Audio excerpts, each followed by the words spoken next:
Don't settle for fakes. My duel-taining is the real deal.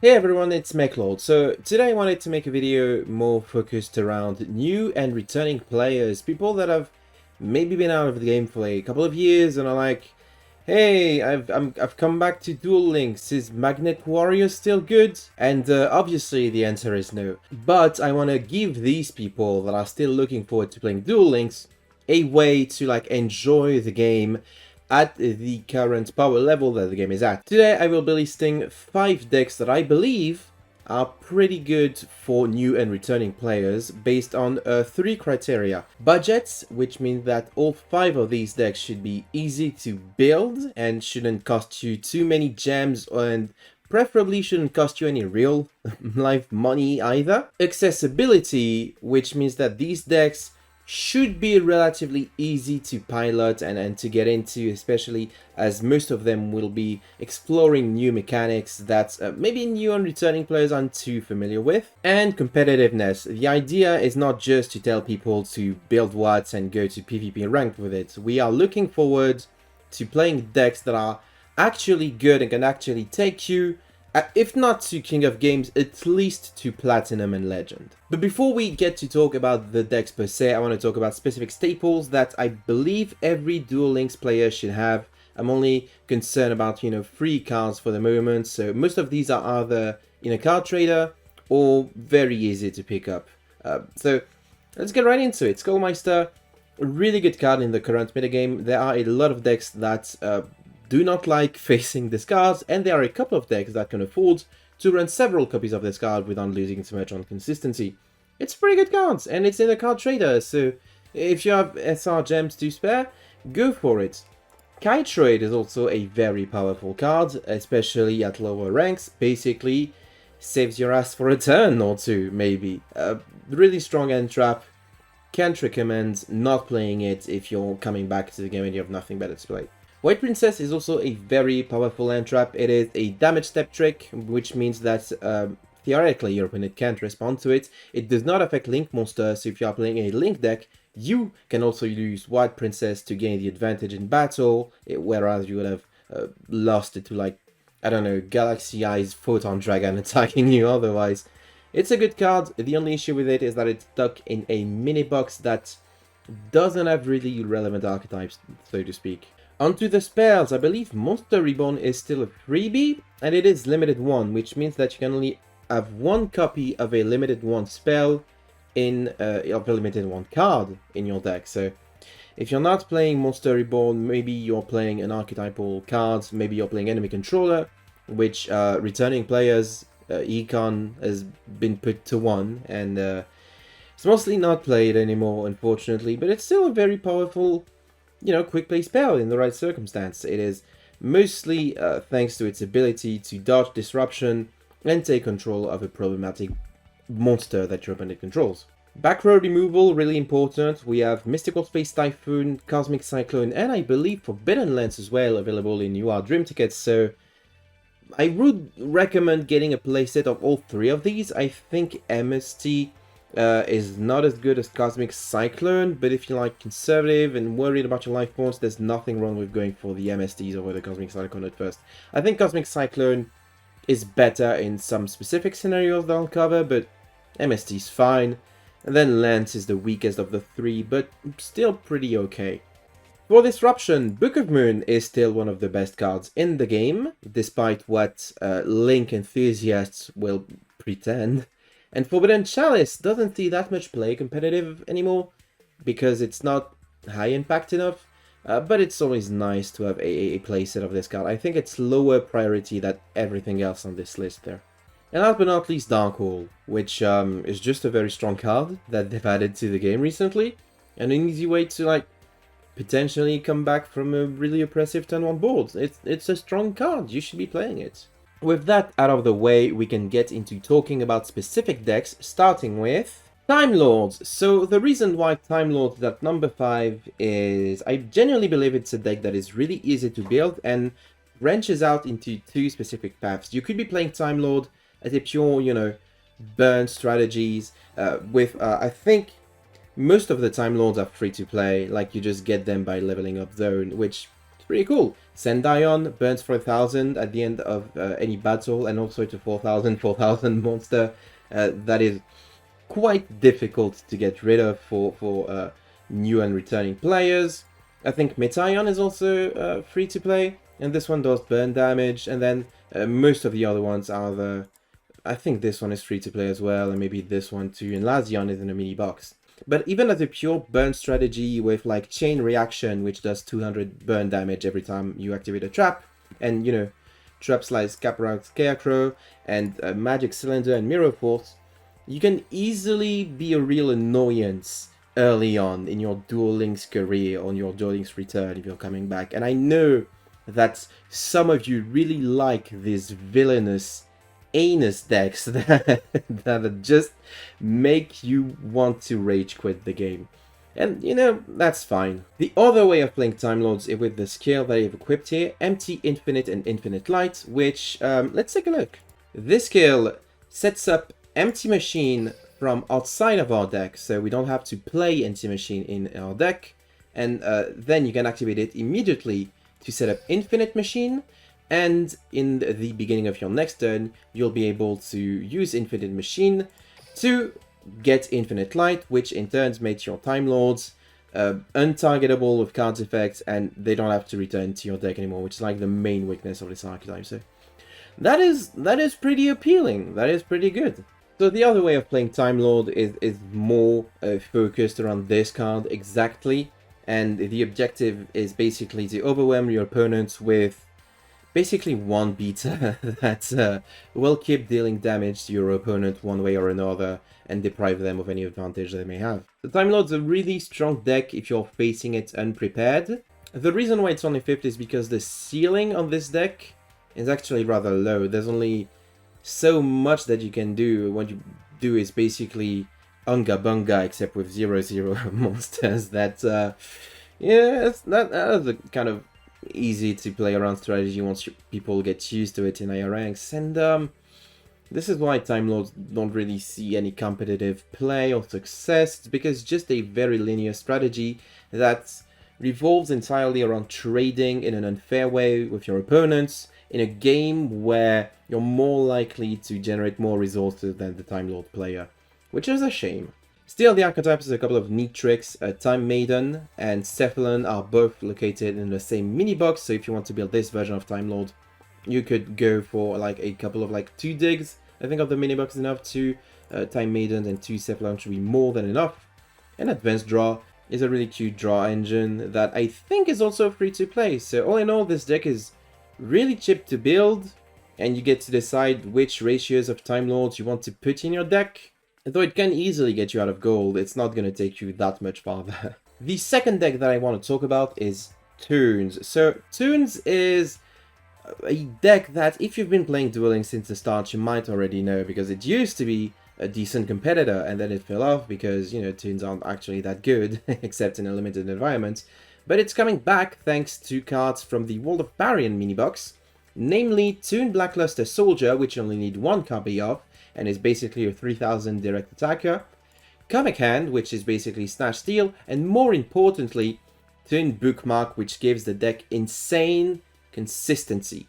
This deck is genuinely very good. The idea with it is that you, thanks to the Toon Invitation skill, you can normal summon Toon Dark Magician without any tributes, and then you can use its effect to get a Toon Briefcase from your deck to your hand if you're going first, or maybe summon Toon Blackluster Soldier and Toon Dark Magician Girl going second, and OTK with Toon Rollback. This deck is also really assisted by the protection from Toon Kingdom, which is a card that loses to Cosmic Cyclone, so I think Cosmic Cyclone is better. But also can be rather difficult for an opponent to deal with if they're not properly equipped. Basically, if they're not playing Cosmic Cyclone, they're burned, because Toon Bookmark protects from MST as well, which is really funny. Like Time Lord, it's kind of a linear strategy, and your opponent aren't gonna know what you're up to real quick, but it's faster than Time Lord in that it can just set up its protection turn 1 rather consistently. It doesn't require you to trade your opponent. You can just ignore your opponent and attack directly for game every game, which is actually pretty good. This being said, it's still a linear strategy. It's very capable of hitting King of Games, but maybe you're not gonna have the most fascinating duels out there. If you are playing this deck, I can't recommend the Toon Vegetation skill enough, which I don't think I've showcased yet. Yeah, I briefly talked about it, but basically all this does is allow you to normal summon Toon monsters without tributing. Except Toon BLS, which has a special condition, and Toon Dark Magician, which also has a special condition. But there are other Toon monsters that I even showcased that can play. Toon Revolver Dragon, I think Toon Ancient Gear Golem works too. Basically, there's enough like experimentation room for you to have fun with. The third deck I want to talk about has unfortunately been censored by Konami. It's Salamangreat. So Salamangreat was a deck that made a huge impact on the metagame in the early 2023, well, rather late 2022 metagame with the release of Reigns. It basically was consistent and powerful and had pretty much no weakness until Gazelle and Salamangreat Roar were put to one, which means that you can play both together in the same deck. I think Gazelle is the one that you should be playing. The objective of this deck is basically to, you know, establish a link board and have an end board consisting of Sunlight Wolf, which is able to retrieve your Salamangreat Circle, which is basically a free search, with a Bale Links in Grave Protection, and potentially a rank 4 of your choice. A Beast Dweller is really good in this metagame. I think this is also one of these staple cards that you can safely use the UR Dream to get on it. Maybe not as important as Cosmic Cyclone or Book of Moon. The real strength of this deck is how consistent it is. Like, you can play 3 Circle, which is an insane search spell, but you can also play 1 to 2 Signet Minings, which is also a search spell, and then you can play Lady Debug, which is a normal summon that is also a search. And all of these cards are located in the same main box, so the deck is still absolutely cheap to build. Heavily recommend that you play the skill Burning Roar. It's basically the type that bind, but it also adds a Sunlight Wolf and a Heat Leo from your extra deck at the beginning of the duel.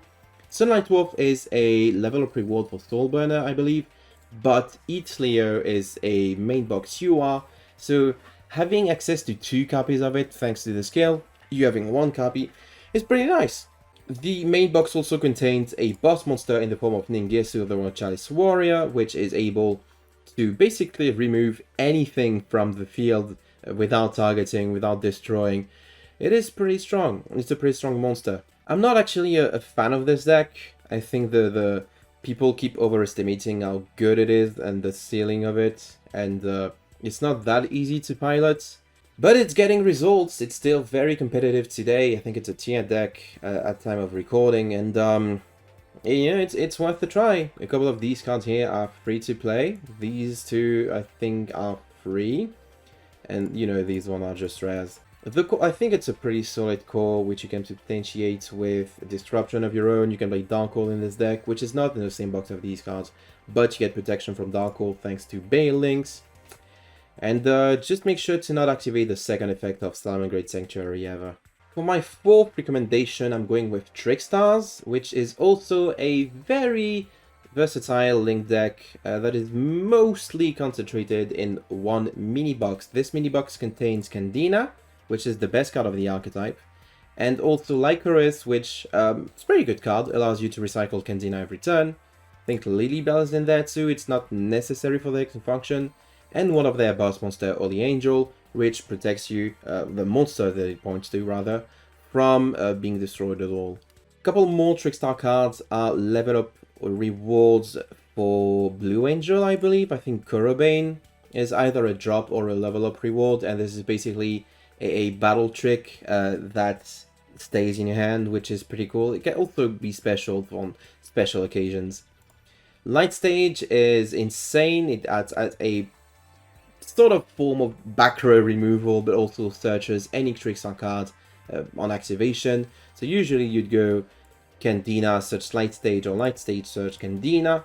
You also have access to a couple of decent Link monsters that are not necessarily all that great. Crimson Heart, alongside the skill, what's it called?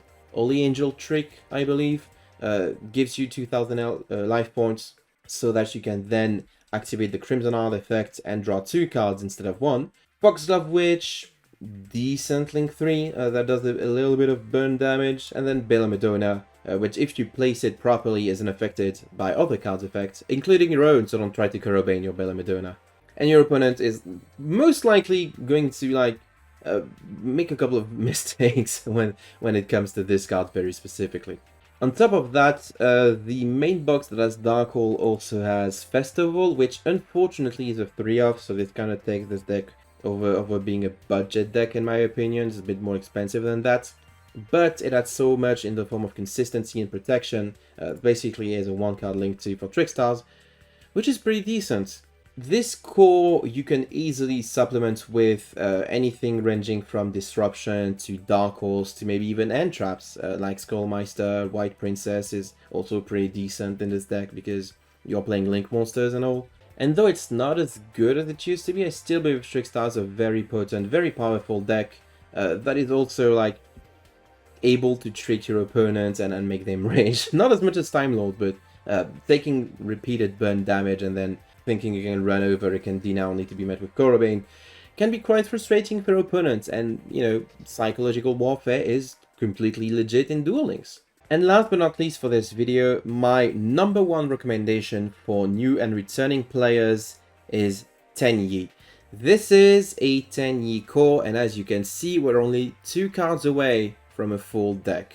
I genuinely believe that you'll need 3 of this guy and 3 of this guy, which means that you're gonna have to run through the World of Baryon minibox 3 times, which is a little bit expensive, but the result is completely worth it. Tenyi is a Link deck that plays rather intuitively. Some people think it's complicated to play, and I've certainly misplayed a bunch with it, but at the same time, it's becoming rather easy to sort of intuit what your cards do. With a little bit of practice, you can chain some really cool combos, and the deck's power level is honestly very respectable. You can play through several disruptions, thanks to Vishera being able to bounce cards back from the field to the hand, and Heavenly Dragon Circle being able to dodge targeted removal. It has protection in the form of the field spell,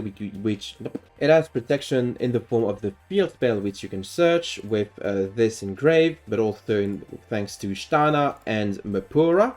And your game plan mostly revolves around non-effect monsters, so there are corner case scenarios in which, you know, cards like Fiendish Chain can't be activated to prevent Berserker of the Tenyi from attacking, which is really funny.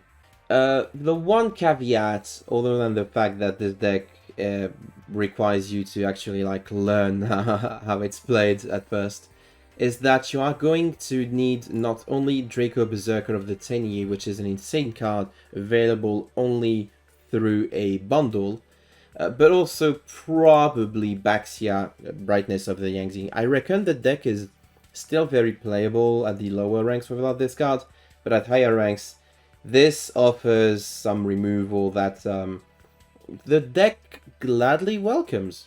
Other than that, this is pretty much a complete like Tenyi build. You can add the last 2 cards that you decide to add, can be anything. You can add a 3rd Vishuda and something else. You can even add the green Tenyi that's actually bad. You can add Dark Holes, you can add Skullmeisters. You can add White Princess. White Princess is also really good in this deck. So this deck is really good and really strong in the current metagame. It's going to take you a little bit of practice to like properly learn and stuff, but I assure you it is completely worth it. So that's gonna be it for me and today's video. Do you agree or disagree with my choices? Do you think that there's a deck that is pretty budget-ish that I should have mentioned? Let me know in the comments, and thank you for watching. Make sure to like and share the video with all 10 of your friends that still play Duel Links or don't play Duel Links. Get them to play Duel Links thanks to this video. And I'll see you guys and gals in Non-Binary Pals next time.